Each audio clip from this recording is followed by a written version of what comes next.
Do you think you already know everything about Little House on the Prairie? Like love, selflessness, and family bonds? Then get ready for another truth, darker, more painful.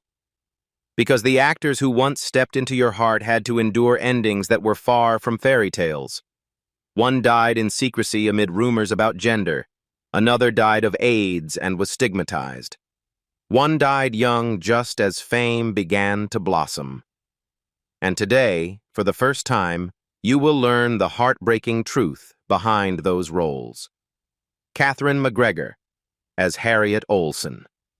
Katherine McGregor, whose real name was Dorley Dean McGregor, was born on January 12, 1925, in Glendale, California. She entered American television history when she took on the role of Harriet Olsen in Little House on the Prairie starting in 1974, when she was 49 years old. The character Harriet, the unpleasant, harsh, and gossip-loving shopkeeper, not only brought laughter but also became the salty spice of a series filled with love and morality.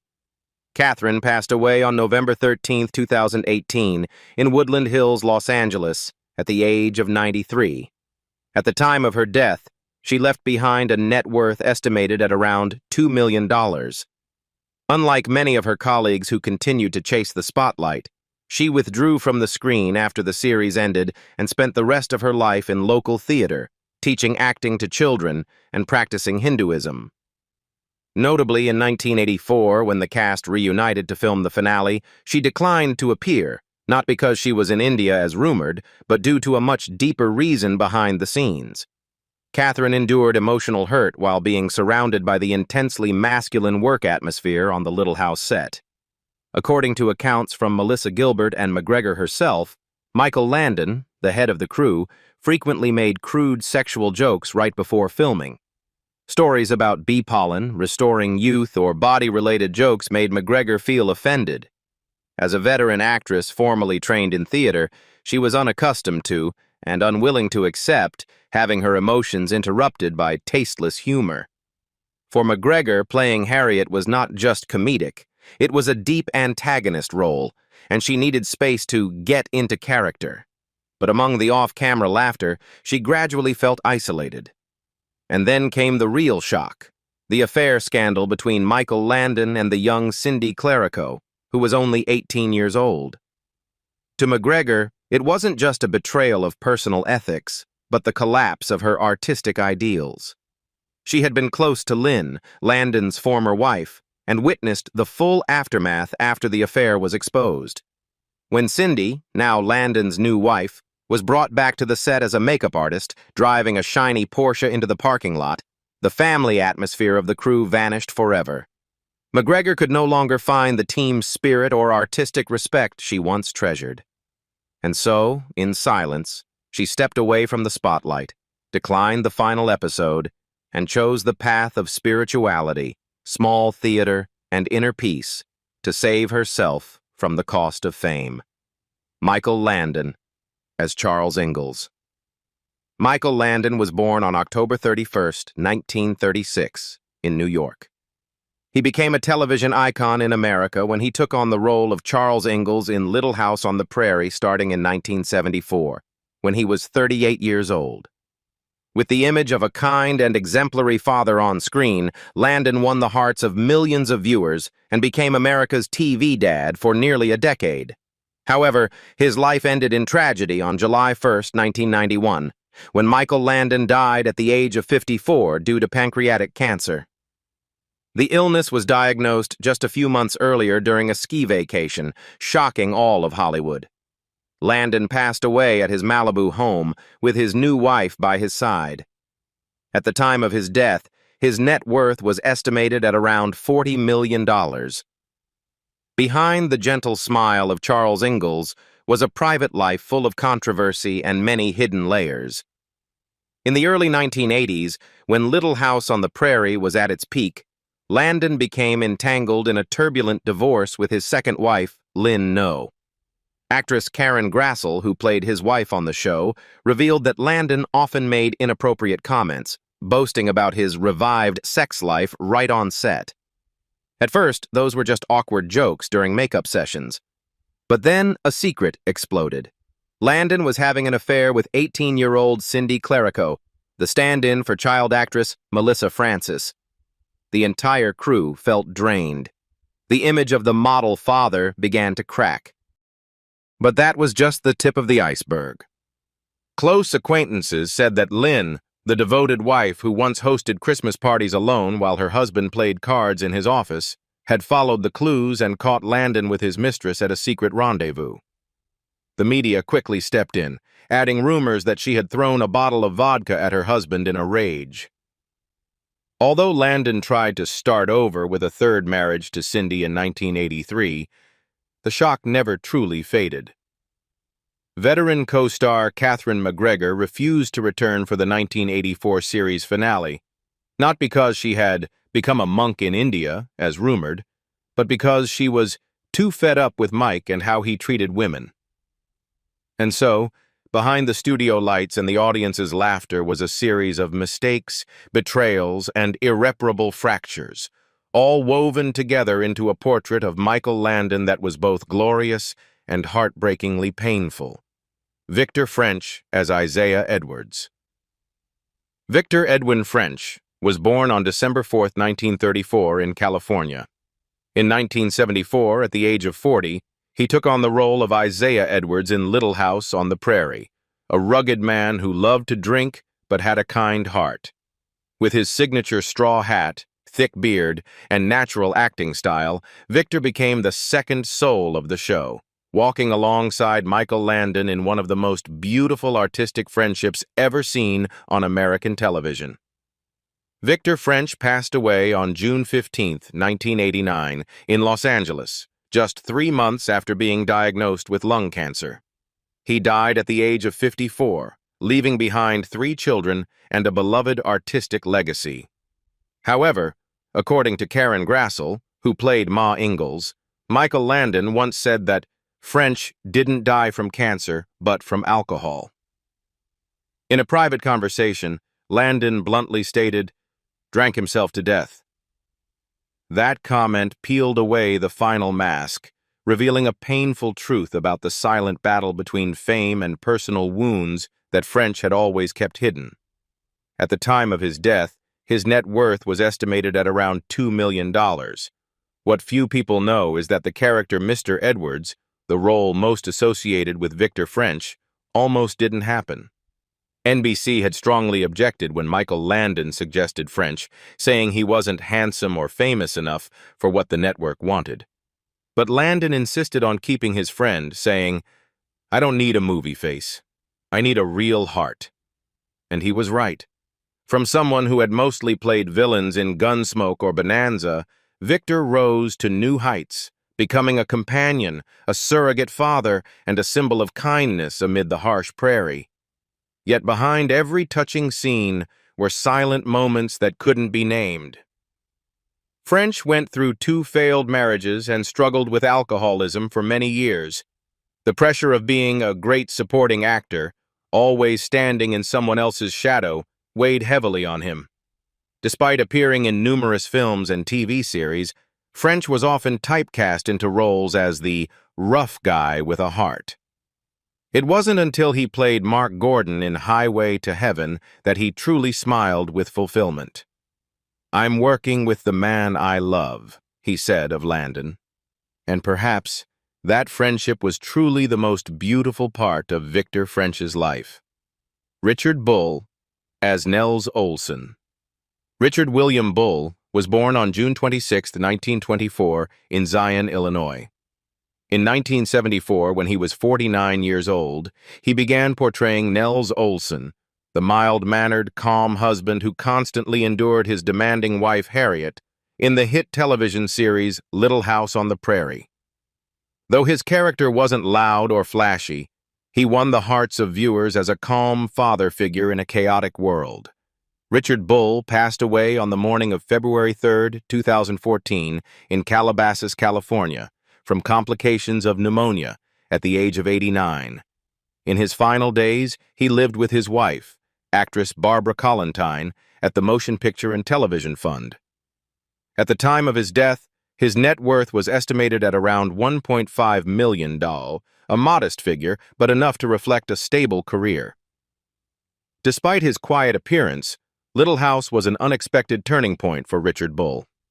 In a rare interview, he once said that the role of Nels was originally meant to be just a small part in a few episodes. Yet after a brief conversation with Michael Landon, the show's director and lead actor, he was offered a 7-year contract. Bull said he was truly shocked when he heard the news. Behind that composed face was a whirlwind of emotion. How could a stage actor, mostly used to minor roles, manage to last years on a long-running TV series that became famous across America? But what few knew was that fame came with a quiet pressure. Bull once confessed that staying in the role of Nels for so long, though beloved, sometimes made him feel trapped in a single mold. As a private man who loved theater more than the screen, he struggled to live under the spotlight of television and the expectations of fans. After Little House ended, Bull continued to work with Michael Landon on Highway to Heaven, a testament to their enduring professional friendship. Yet he maintained a separate lifestyle, stayed away from Hollywood, and chose to spend his final years in a place for aging artists. And perhaps it was that simplicity that became the most precious legacy Richard Bull left behind for his audience. Kevin Hagen as Dr. Hiram Baker. Kevin Hagen was born on April 3, 1928, in Chicago, Illinois.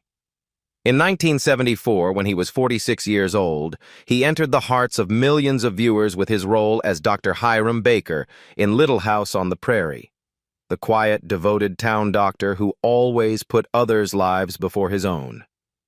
His image, with the black leather bag, kind eyes, and calm voice, became a symbol of the healer archetype amid the harsh American frontier. Kevin Hagen passed away on July 9, 2005, in Grants Pass, Oregon, after a long battle with esophageal cancer at the age of 77. His net worth at the time of death was estimated at around $1 million, a modest amount but enough to reflect a quiet, artistic life, free from scandal and grandstanding. What the public didn't know is that his esophageal cancer diagnosis wasn't simply a medical condition, but the result of decades of torment and depression. In a private letter to a close friend, revealed after his death, Hagen wrote that he believed his illness didn't come from the body, but from the pain in the soul. As an actor constantly typecast in supporting roles, he often felt forgotten, seen only as a storytelling tool rather than a central figure. That long period of invisibility left him lost, and at times he even doubted his own worth in the artistic world. And the most controversial secret of all was his decision to refuse chemotherapy when first diagnosed in 2004. In a rare interview before his passing, Hagen said he wasn't afraid of death, only of living with nothing left to give. While professionals criticized this as giving up, many fans saw it as one final act of autonomy from a man who had spent his life listening and healing others, yet no one had ever asked, who would heal him?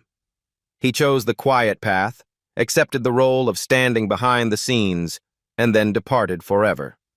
Hersha Parody as Alice Garvey. Born Betty Sandhoff, actress. Hersha Parody was born on May 25, 1945, in Berea, Ohio. She entered the hearts of television viewers when she took on the role of Alice Garvey, the gentle wife, the devoted mother in Little House on the Prairie, beginning in 1977 when she was 32 years old. This role became one of the most tragic icons of the series, due to its harrowing and haunting ending that left an impression on audiences for decades. Hersha Parody passed away on August 23, 2023, in Norfolk, Virginia, at the age of 78. The confirmed cause was a brain tumor, an illness that left her dependent on her family's care in her final years. Her son, Jonathan Peveril, shared that his mother declined quickly and passed away while lying in the arms of her loved ones. Although she was never an A-list star, Hersha Parody's net worth at the time of death was estimated at around $200,000, mostly thanks to royalties from her classic television roles. But what made the name Hersha Parody unforgettable was the controversial death of the character Alice Garvey in Little House on the Prairie. In an episode aired in 1980, her character died while trying to save a child from a fire, a devastating scene that shocked millions. That death, according to many critics, was too cruel and unnecessary for such a model character. There were rumors that director Michael Landon forced the script toward tragedy to boost ratings, even though it deeply hurt Parody herself because viewers couldn't separate the character from the real person. After the episode, she received harassing phone calls and was blamed for having done something wrong, even though she was only doing her job as an actress. That tragedy nearly drove her out of the entertainment industry.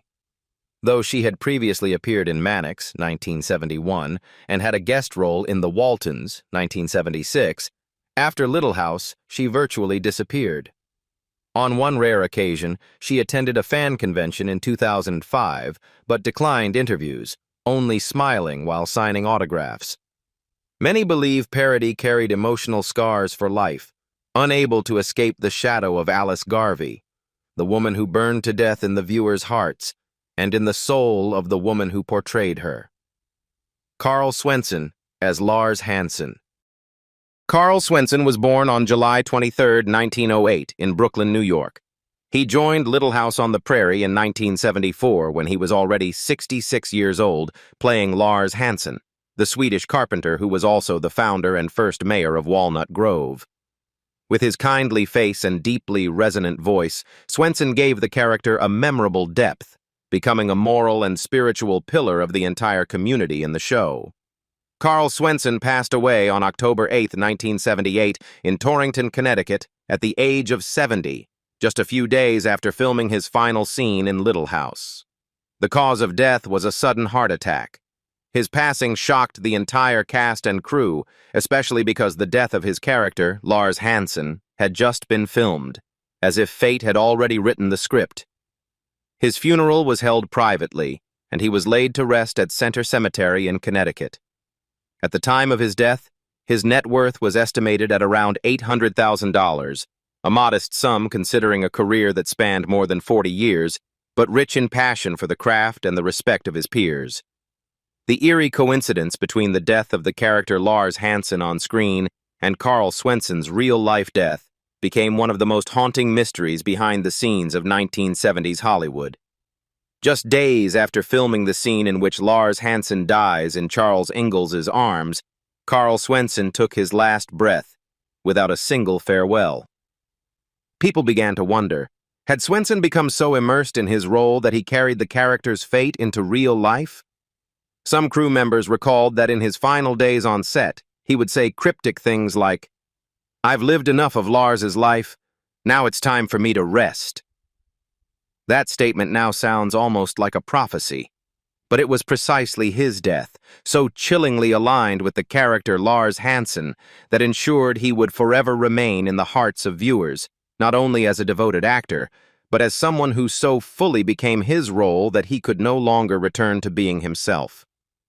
For those who believe in the so-called curse of a role, Carl Swenson's story is its most heartbreaking proof. Dabbs Greer as Reverend Robert Alden. Robert William Dabbs Greer was born on April 2, 1917 in Fairview, Missouri.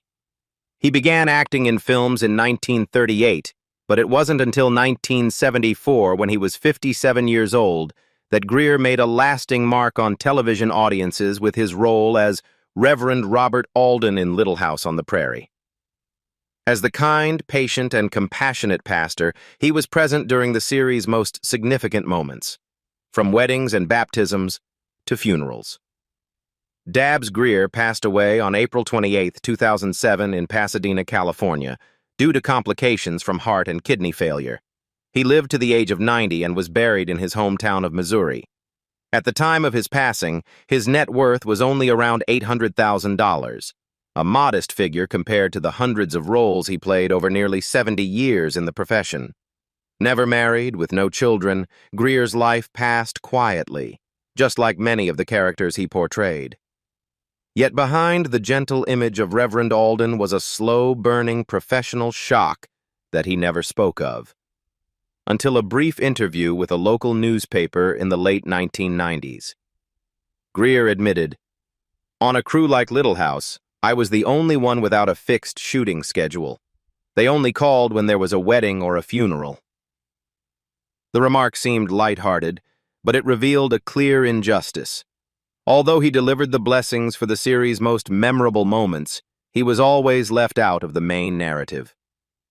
While Michael Landon, Karen Grassel, and Melissa Gilbert became the faces of a whole generation of American television, Greer remained the man who walked out of the church, on screen for just a few minutes before quietly disappearing.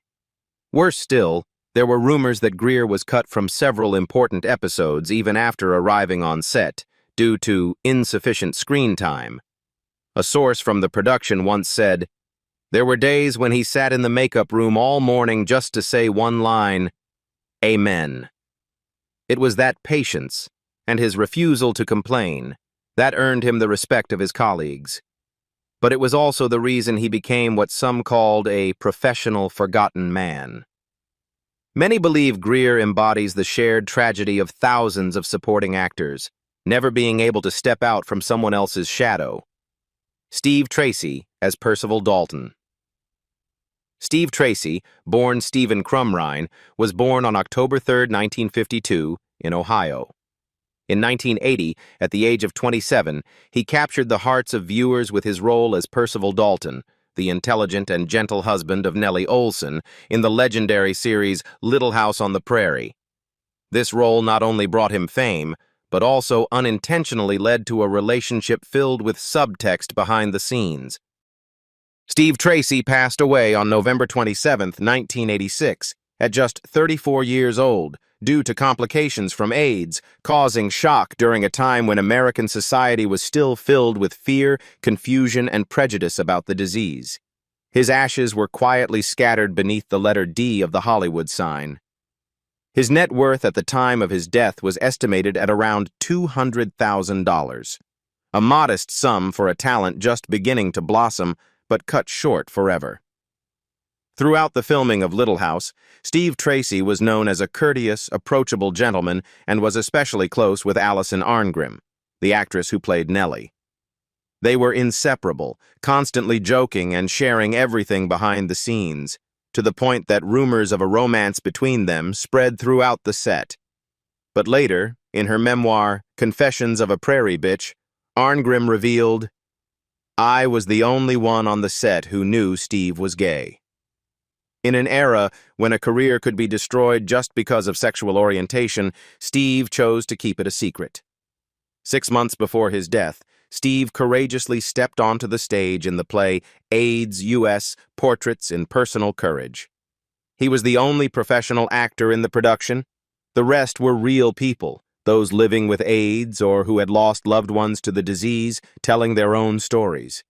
It was the moment he transformed from a television face into a symbol of bravery, and it was his death that inspired Allison Arngrim to become a pioneering AIDS activist, as a way to fulfill her final promise to her beloved friend. Shannon Doherty as Jenny Wilder. Shannon Doherty was born on April 12, 1971, in Memphis, Tennessee. She took on the role of Jenny Wilder, the orphaned niece of Almanzo and Laura Ingalls Wilder, in the final season of Little House on the Prairie in 1982. At the time, Shannon was only 11 years old, but she quickly drew attention with her bright eyes and a natural, emotionally mature performance. Shannon Doherty passed away on July 13, 2024, at the age of 53, after a long battle with stage 4 breast cancer, which had metastasized to her bones and brain. In her final moments, she was cared for by her family, loved ones, and her beloved dog, Bowie. The life of this famous actress left behind an estimated net worth of around $5 million, mostly accumulated from iconic roles in Beverly Hills, 90210, and Charmed. However, Shannon's career was far from a smooth path. In the 1990s, she was labeled Hollywood's bad girl, due to numerous behind-the-scenes controversies. While filming Beverly Hills, 90210, Shannon frequently clashed with co-stars, arrived late, and even missed shoots without explanation. Rumors about her diva attitude and volatile temper led producers to fire her after 4 seasons. Ironically, it was precisely that rebellious nature that made Shannon's image forever linked to a type of bold, untamed character. She became a symbol for a generation of American teens, despite the chaos behind the scenes. In early 2015, she was diagnosed with breast cancer. Unlike many who choose privacy, Shannon did the opposite. She publicly documented her chemotherapy sessions, hair loss on camera, and even sang in front of the lens with a shaved head. When her cancer returned and metastasized, Shannon continued sharing her fractured journey, undergoing brain surgery, chemo, radiation, and living each day with hope. She stated frankly, "If you ask, why me? I'll answer, why not me?" This was no longer the image of a rebellious star, but a compassionate woman who transformed personal tragedy into a mission to raise awareness about cancer. Ernest Borgnine as Jonathan. Ernest Borgnine, born Hermes Ephron Borgnino, was born on January 24, 1917, in Hamden, Connecticut, USA.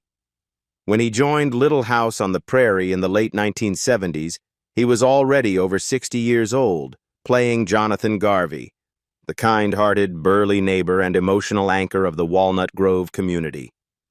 With his calm yet powerful presence, he brought rare depth to the character of Garvey, leaving a lasting impression on viewers. Ernest Borgnine passed away on July 8, 2012 in Los Angeles at the age of 95. The confirmed cause was kidney failure after a short hospitalization at Cedars-Sinai Medical Center. His funeral was held in a dignified atmosphere, attended by veteran colleagues and members of the military, because he had served nearly a decade in the U.S. Navy.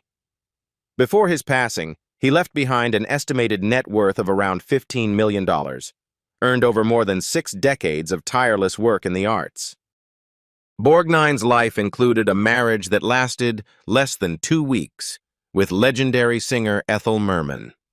In 1964, all of Hollywood buzzed when they announced their wedding amid media fanfare.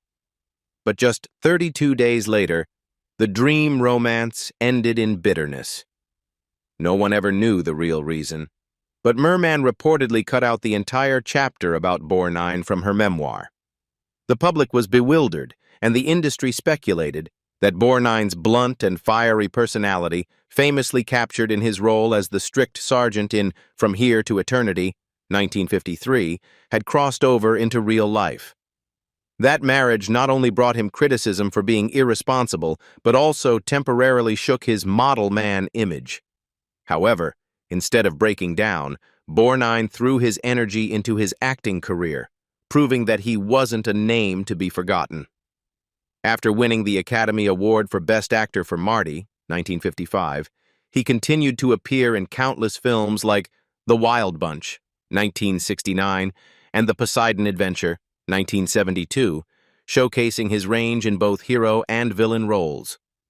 He once said, "I'm not a perfect man, but I'm always honest with my roles, because that's the one place I'm not judged." And truly, from the small screen of Little House on the Prairie to the bright lights of the big screen, Ernest Borgnine lived a life without avoidance, even when filled with controversy. Melissa Gilbert as Laura Ingalls.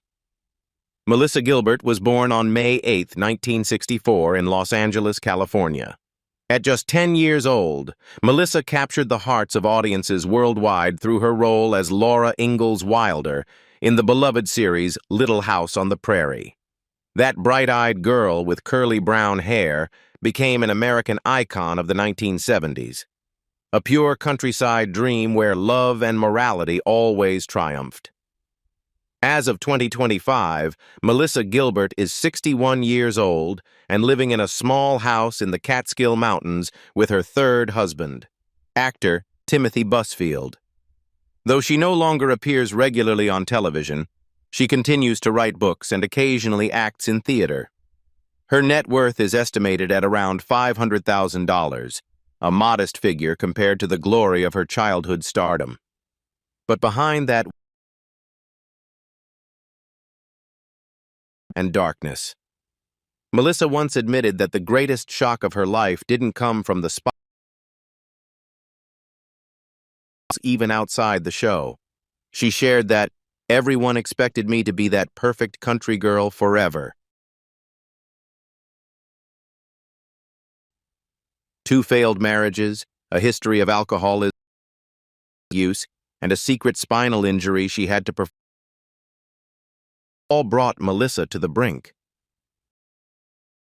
Revealed there were times she no longer recognized only Laura in. But amid the storm, Melissa found her footing again. Once portrayed Jean Donovan in Choices of the Heart, 83, a woman who gave her life for Melissa's own journey. Her meeting with Timothy Busfield became a simple woman who preferred chickens in her backyard over red carpet. Melissa Gilbert now, more than anyone, knows how to ride with real pain and real happiness. Long left the peaceful fields of Little Prairie, the memories of them still live on in the hearts of fans. What touched you the most after learning the truth about them?